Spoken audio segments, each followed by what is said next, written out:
good afternoon, good evening and welcome. I'm Skippy and thanks for watching. Right, another RC Guillows conversion. I'll show a link, but I've also done this Spitfire before, but this time I'm going to do it subtly different. For those of you that have watched some of my other videos, you may have seen the one where I was very lucky to get to actually fly in a Spitfire Mark 9 two-seater. I'll put the link in below for that and I'll show a little clip now. Here we go.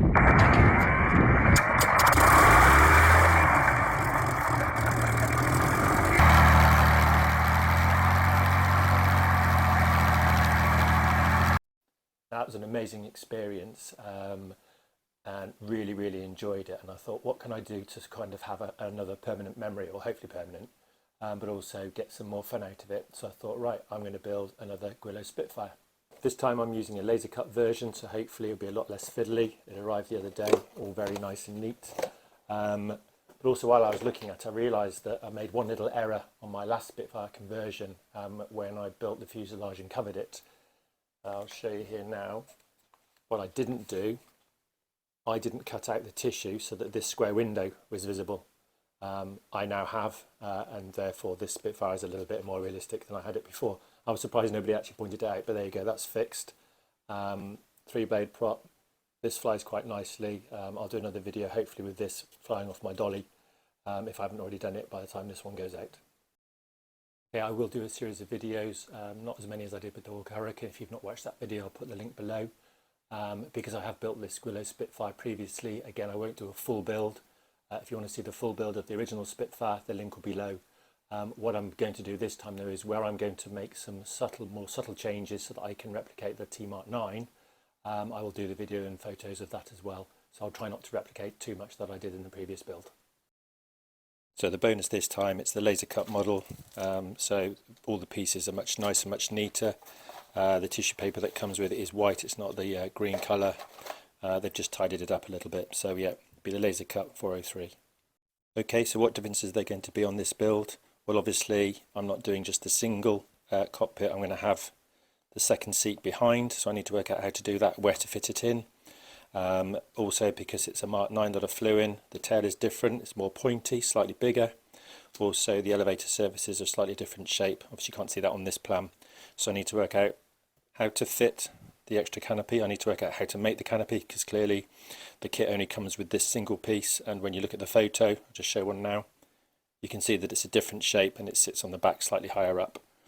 The tail I'll probably just cut from bolts, so I just need to find the right size.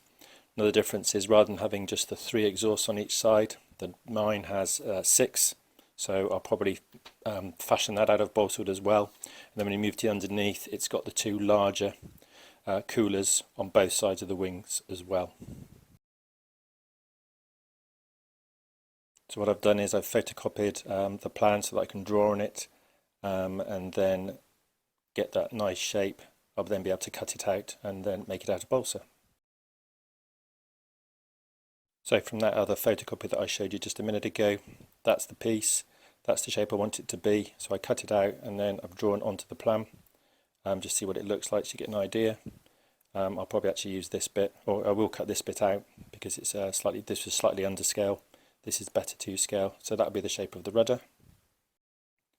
Obviously the thing that makes this the T-Mark 9 will be the additional canopy, which is where I sat.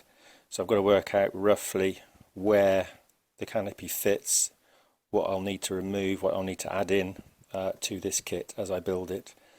And yeah, I'll go and have a quick go at that now and see what it looks like. Okay, having done a little bit of research to create the bubble canopy, I'm probably going to shape it out of balsa first. So once I've started building fuselage, I'll be able to measure it more accurately, see what size it needs to be. I'll then be using plastic bottles, heat them up with my heat gun to then shrink around the balsa to hopefully make a canopy. And I've never done this before, so it'll be interesting to see how that works. Obviously for this conversion, because I'm creating the Mark 9, I'm going to need an additional larger engine cooling radiator, because obviously it doesn't have that single one like the kit comes with, so somehow I'm going to have to make another one. You only get one in the plastic, well, made out of plastic in the kit, and what I'll probably do is try and make again something out of balsa wood, which will then glue on. I may even try and plastic form it, I don't know, we'll see, but that's something else I need to make. Right, so this is the end of the introduction video for Skippy's RC conversion Spitfire T-Mark 9. As I said, most obvious bit will be creating the second seat here, and then creating that canopy, changing the rudder to the pointed shape rather than the rounded shape, and also creating a second cooler to go under the wing on this side. And obviously, of course, I did mention earlier that I'll be needing 6 exhausts per side, not just the 3. And I will remember this time to make sure that the hole is cut out as per here, and like I did on my first one. So hopefully you'll find this an interesting build. As I said, I'm not going to do the full build because you've already seen, or you may have already seen my other Spitfire build. I'll put the link below, but please follow it. If not, or as and when I need to do additional things, I'll show them in this next series. So yeah, hopefully part 2 I'll have started and see where we're going.